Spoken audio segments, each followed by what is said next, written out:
Hello and welcome everyone. My name is Pauly. I'm a senior manager of data products at Zipco, and I'm going to be talking to you guys a little bit about our journey building out our data platform. And I hope you've all been enjoying this morning's talks as much as I have. But before we get into the nuts and bolts of the talk, I want to take a second to go through context, because I think it's really important that we look at context when we're looking at data platforms, how they've been built, because at the end of the day, we're all building these data platforms to solve problems that we're facing individually or as a business. And as such, although there's general problems in this space, there's a lot that are specific to a vertical of businesses or your specific business potentially.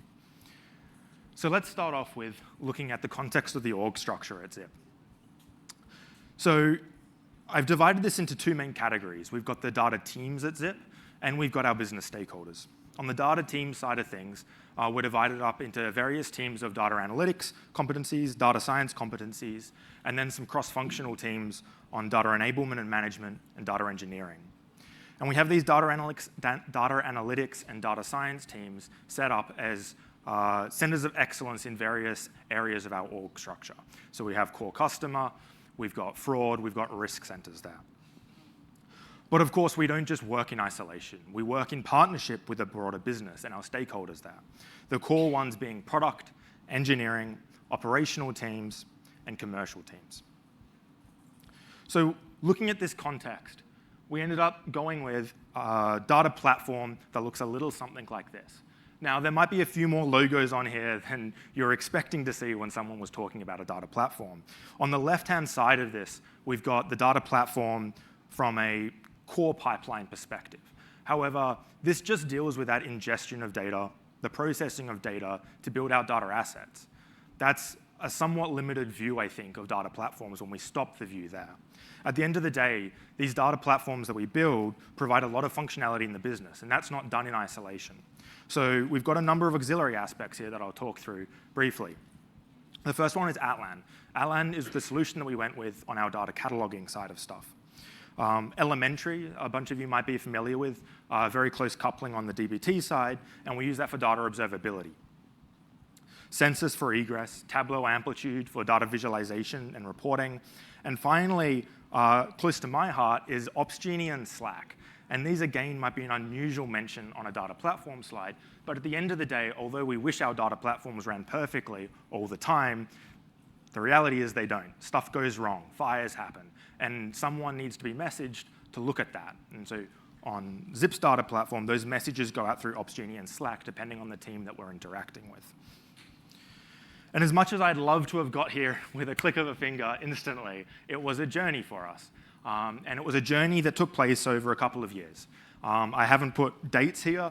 This journey could be many more years, 3-4 years potentially for some companies, or you could probably get through this whole thing in 3 months with the right team and a small org.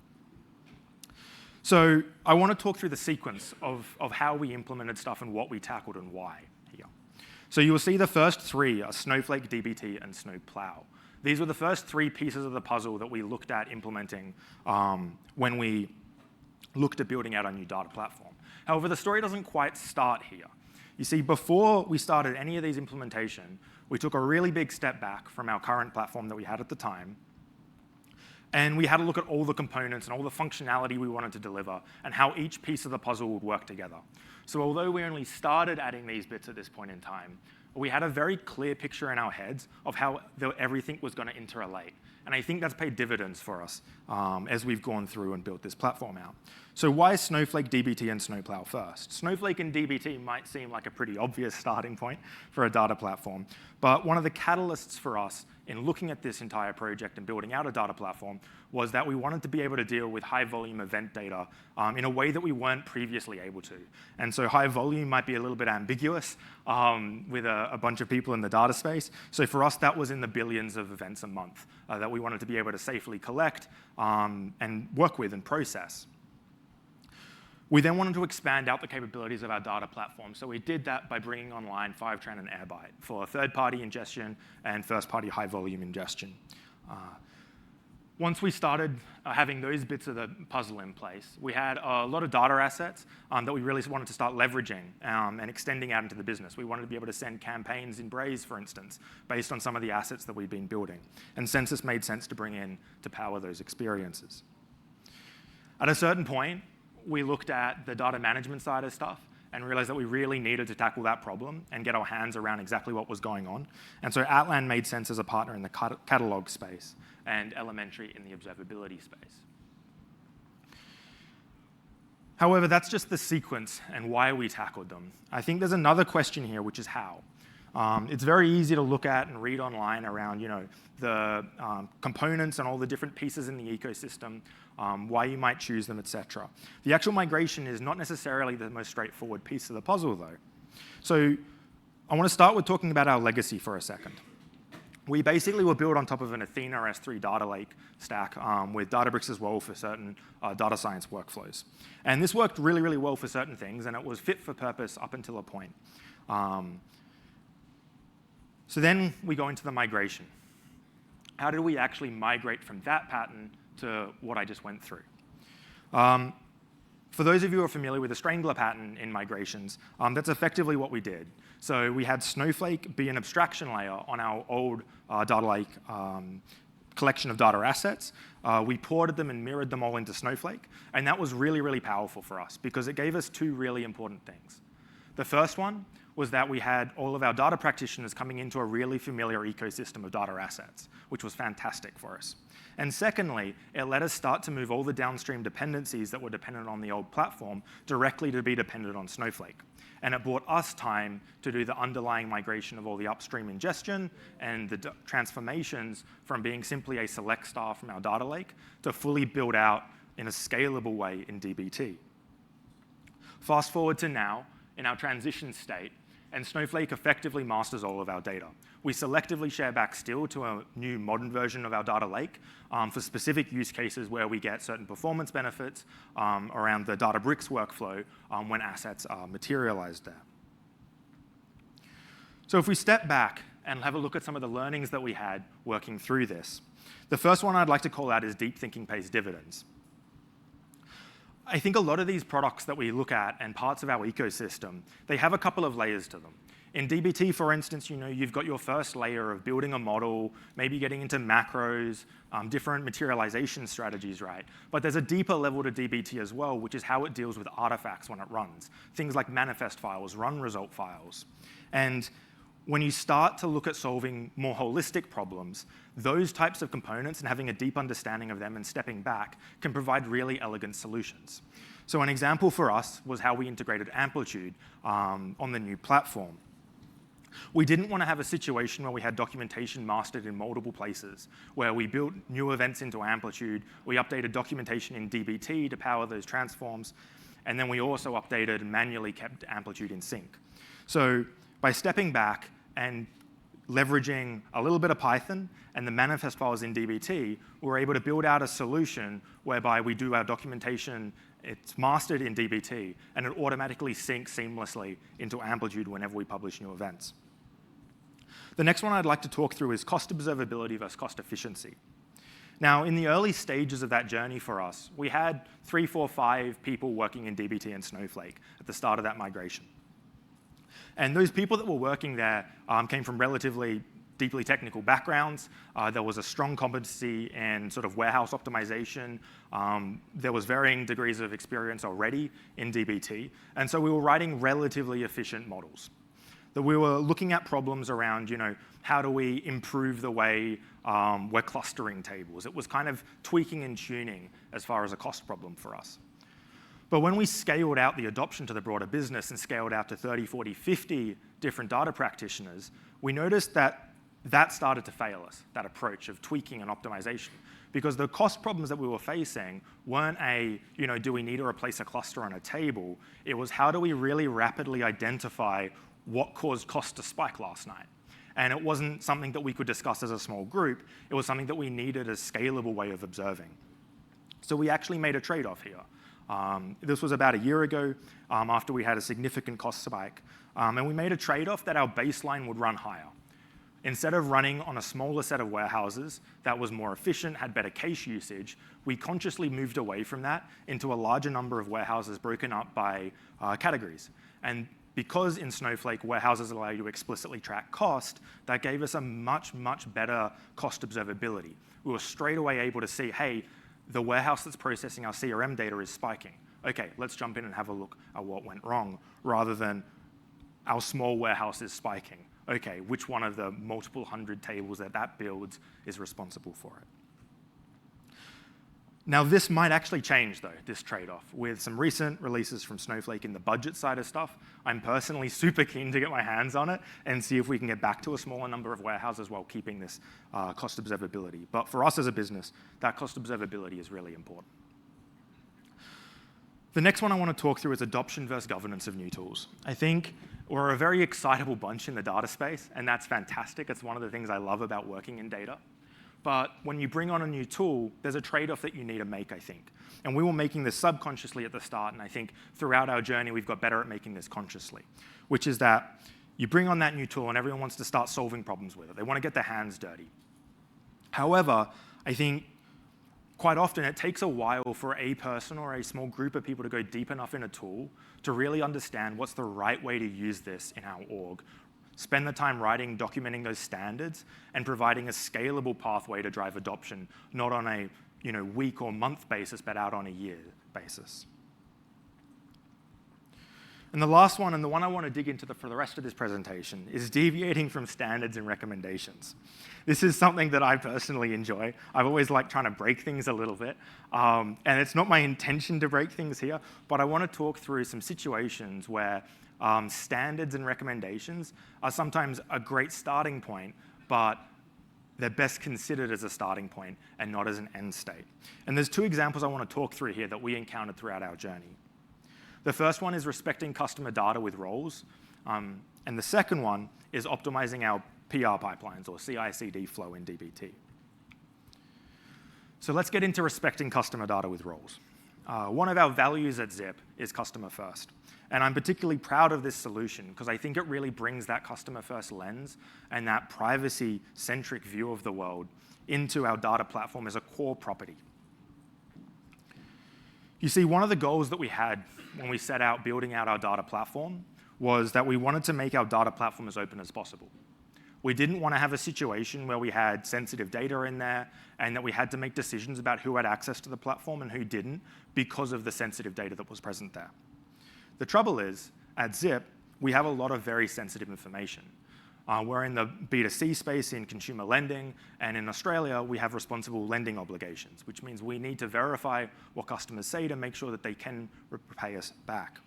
And that involves things like credit files, it involves things like bank data, all data that's very sensitive to a customer. So the first thing that we looked at when we went down the approach of, hey, can we make it, or can we build out a solution whereby we can have the best of both worlds? Was we looked at who actually needs to see unredacted data. If you ask a bunch of people, hey, do you need to see unredacted data? Quite often what they'll think of is like, yeah, I need to join across a phone number in 2 tables, or I need to look at how many people share this phone number, right? What they actually need, though, there is that the structure of the data maintains integrity. They very rarely need to see what that phone number is, for example. And this made us really excited because it meant that there was a pathway where we could have our cake and eat it too. We could provide an open data platform, and we could respect our customers' privacy. So, what do? The standard recommendation for dbt is that you have a loader role, a transformer role, and a reporter role. This is on the dbt and Snowflake specific integration. I suspect there's quite a lot of similes with other data warehousing solutions, but we'll talk specifically about Snowflake for the moment. So we looked at this and we thought, hey, this is a great starting point. However, we're not quite comfortable with that one transformer role. And the reason for that being is that we also didn't want to fall into this trap that we go, you know what, we'll just deal with this problem on reads in our production warehouse. And all of our data practitioners that are writing models, we'll just give them full access to everything. We thought that would be a little bit of a failure for us. So we scratched our heads a bit, and we had a look at role inheritance in Snowflake and dynamic masking, and we came up with a strategy whereby we have roles for both data engineering, which deals with moving data from our raw database into our source layer. We have a model developer role, which doesn't see unredacted data. All they see is redacted data, but they can still build out in our non-production environments anything they want in the prep and mart layer. And then, of course, in our production side of things, we have our analytics role and then an elevated access role for people that actually need to see PII. And I've got to say, this worked really, really well for us. While we've changed how we do masking in dynamic masking in Snowflake, the role structure has stayed the same. And it's been really easy to manage in dbt using macros around making sure that the right role owns the right tables so that, say, a data engineering updating something in the mart layer doesn't break a model developer being able to update something in the mart layer. Our actual masking has gone through a few iterations. We started off with a purely manual approach, and incrementally we've moved towards having a manual approach backed up with a safety net using automation in Snowflake, whereby we actually inspect the tables, we detect certain types of PII, we tag it, and we mask it where we need to. And this all happens on model build. The next one I want to talk to you guys about is pipelines and safety nets. This is another one that's really close to my heart. I've always kind of liked the developer experience focus that I'm able to do in my role. And I find it really, really rewarding when you can take something that a whole bunch of people in the company are spending a few minutes on an hour, or an hour on a day or a week, and you can improve that, right? It's a really personally rewarding thing for me. And the goal here is that at the end of the day, our CI/CD pipeline or pull request pipeline wants to make sure changes going into production are safe. It's a pretty simple goal. It's a little bit harder to accomplish, though, when you start looking at how do we do this without spending a fortune? And how do we do it without having to wait a long time for tests? At the end of the day at Zip, we have 20 to 30 merges going in a day. So, if our pipeline averages 45 minutes an hour, it adds up to quite a lot of warehouse cost. As well as it's quite a lot of time that people are, context switching between submitting their pull request, switching to something else and coming back rather than just staying in context, having the pull request run really, really rapidly and be able to get back on with merging their change out to production. So let's start with the old pipeline. And this, unlike the original change I talked about, the one before on the masking, this is one that we've got to incrementally over the course of our journey. The other one was something that we stepped back, we looked at, and we went, you know what, this doesn't work with our goals philosophically for our platform. This is one that we went incrementally over time. We started from the standard dbt recommendation around, and this is dbt cloud specifically, around having your CI pipeline. It's automatically triggered when a merge request is raised. It runs some stuff, and then review, approval, merge, etc. And we started basically with the most vanilla pipeline you could get. Over time, we iterated on this. One thing that I'm particularly proud of is we butchered the way dbt compile ran with some macros to do incremental state-modified cloning, which I think in 1.6 we can finally delete, given it's gone native. But for the large part, the dynamic was the same here, right? It was a merge request and automated kickoff in dbt cloud. However, we had some issues with this. The first one was that we cannot conduct custom checks prior to dbt pipeline kicking off. And this might seem a bit unusual to some people, but as much as we strive in our documentation to make sure people developing on dbt in our platform are educated and they're doing the right thing, every now and then someone uploads a 100 megabyte CSV file as a seed. And in this pipeline, you've got no safety net there apart from warehouse timeouts. And quite often, a 100 megabyte CSV will hit those timeouts in your warehouse. It takes a long time to seed many, many thousands of rows. And we kind of we lived with that for a bit. We did some education in the business, but in the back of our heads, we had this goal of surely we can do better than this. Surely we can have something automated as a safety net here that just prevents that, right? It's just a file size check. And secondly, we noticed that more and more as we scaled from that initial small group into the broader data practitioner group adoption of dbt, there was more and more a detachment of developers from the runtimes of their models and the actual cost impact that had on the business. So where do we end up? We built ourselves a new pipeline, basically. And this was something that we thought about a fair bit. It wasn't like an overnight, let's just do this. We were conscious that we were deviating from the recommendations, and the standards around the DBT CI, but we made the decision that the trade-off was worth it for us. So what does this look like? Well, we had to pivot the way that DBT and GitLab, our repository manager, interacted. Because before, there was nothing we could do to block the DBT job going out, at least that I could find. Maybe some people with GitLab that are more skilled might know how, but it seemed like there was no way for us to block that. So we switched that interaction to now be an interaction where our pipeline specifically calls APIs in DBT Cloud and tells DBT when to kick off its jobs. And this is really powerful for us because now we've got a pipeline that we can control the logic in. We can say, hey, let's check some file size of CSV files in this merge request. And if anything's bigger than X, let's just stop. And we can straight away tell the contributor that, hey, this file that you've added in this pull request, it's too big. And we haven't run any warehouse. We haven't spent any money on Snowflake.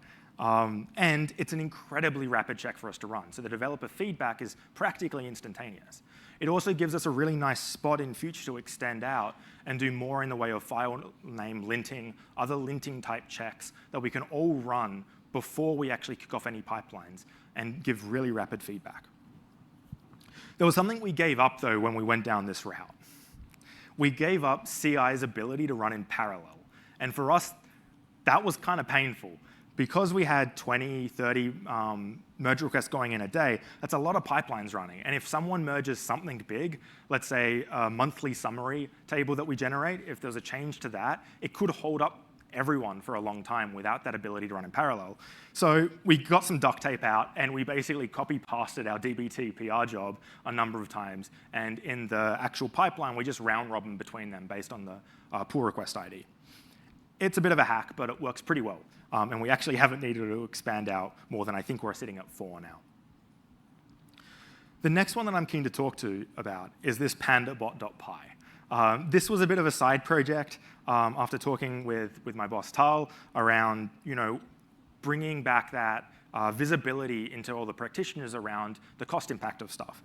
And I realized we could just write a Python script that hits the run results file in DBT and visualize it for people. It doesn't have to be perfect. We don't need this perfect cost estimation. We don't need cost forecasting. We can just say, let's just stick our finger in the air and say, hey, if this model that we just built, if that runs hourly, every hour for an entire year, it'll cost you this much money, right? If it runs daily, it'll cost this much, weekly, this much, et cetera. And this is really powerful because this is a comment in the actual pull request itself. So it gives, one, the contributor a chance to look at it and go, hey, yeah, I was intending on running that hourly, but that's a big number. Maybe I can get away with running it daily. Alternatively, it gives the approver as well and the reviewers of the pull request a really easy way to jump in, have a look, and go, yeah, that looks fine, or hey, I think we need to talk about this a little bit more. The last thing that isn't on here that I want to talk about very briefly is the last step in the funnel, which is on merge, we do a DBT compile. And that's the job that we specifically defer to in this pipeline when we're actually running it.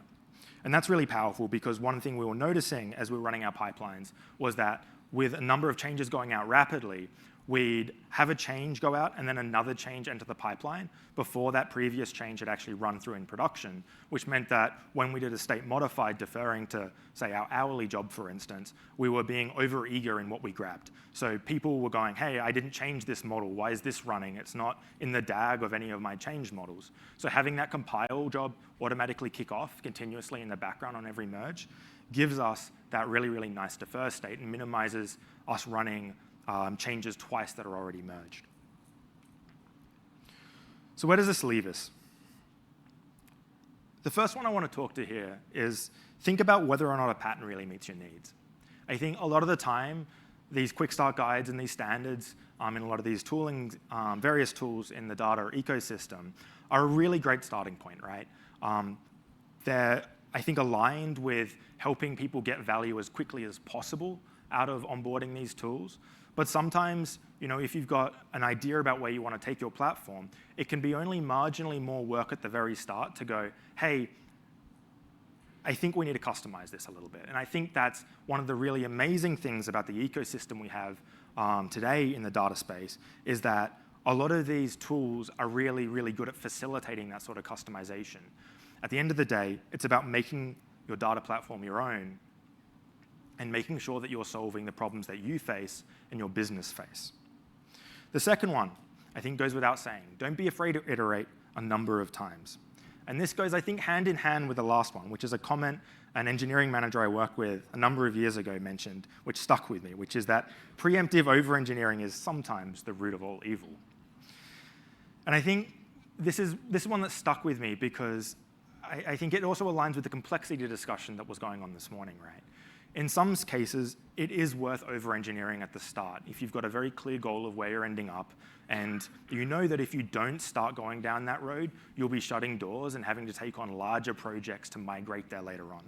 At the same time, if what you're doing isn't going to shut those doors, I'd say try and get there as iteratively and as incrementally as possible. Now, I don't know if I've got much time for Q&A. And I will also make an apology at the end here. I know the talk description talked a little bit about decision-making and that process. And as I went through building out this deck, I realized I think it's more interesting to talk about the standards. However, the consolation prize is that there is a blog post that we put out at the start of this year that goes into a lot of detail around the decision-making process for each tool that we selected, how we evaluated them, and if that's something that you're really interested in, I'd recommend having a look at that and reading into it a bit more. But thank you.